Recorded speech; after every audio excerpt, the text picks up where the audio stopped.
Connemara, a land of stark beauty. Rugged mountains clawed at the sky. Deep valleys whispered secrets to the wind. The air was crisp, clean. It carried the scent of peat smoke and the tang of the sea. This was a place of ancient stories, of myths and legends.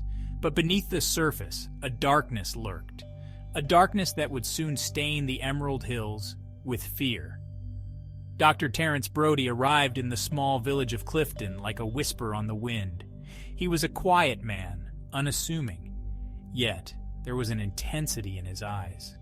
A flicker of something hidden beneath the surface. He was here to escape his past, to find peace in the solitude of the wild Atlantic coast. Little did the villagers know, he brought his demons with him. The silence of the peaks was deceptive. It held a strange power. It could soothe a troubled soul, or it could amplify the darkness within. For Dr. Brody, the silence became a canvas. Upon it, he would paint a masterpiece of horror. And Dr. Brody quickly established himself in Clifton. He was the only doctor for miles. His skills were needed, his presence welcomed. He was a good doctor, they said, kind, compassionate. He listened patiently to their ailments, offered comfort and advice. He tended to their wounds, both physical and emotional.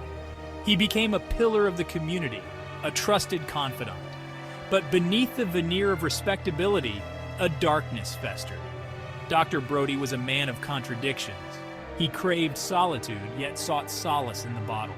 He preached patience, but possessed a hair-trigger temper. He spoke of compassion, but harbored a chilling indifference to suffering. The villagers saw what they wanted to see, a savior in their midst. They were blind to the shadows lengthening around their beloved doctor. He lived in a small cottage overlooking the village. It was a lonely place, perched on a windswept hill, the perfect vantage point to observe the lives he held in his hands.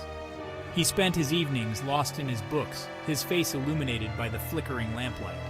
Or he would sit by the window, staring out at the unforgiving landscape, a brooding figure haunted by his past and the secrets he kept buried deep within. Molly Bunbury was a radiant young woman, full of life, with a smile that could light up the darkest corners of Connemara. She was the daughter of a local farmer, a breath of fresh air in the often stifling atmosphere of the village. When she met Dr. Brody, she saw a man of depth and intelligence, a man who could offer her a life beyond the confines of her small world. They married in the spring, a joyous occasion that masked a growing unease. The marriage was a whirlwind. Molly, blinded by love, ignored the warning signs, the sudden flashes of anger, the long silences punctuated by mumbled words and the clinking of glass against his teeth.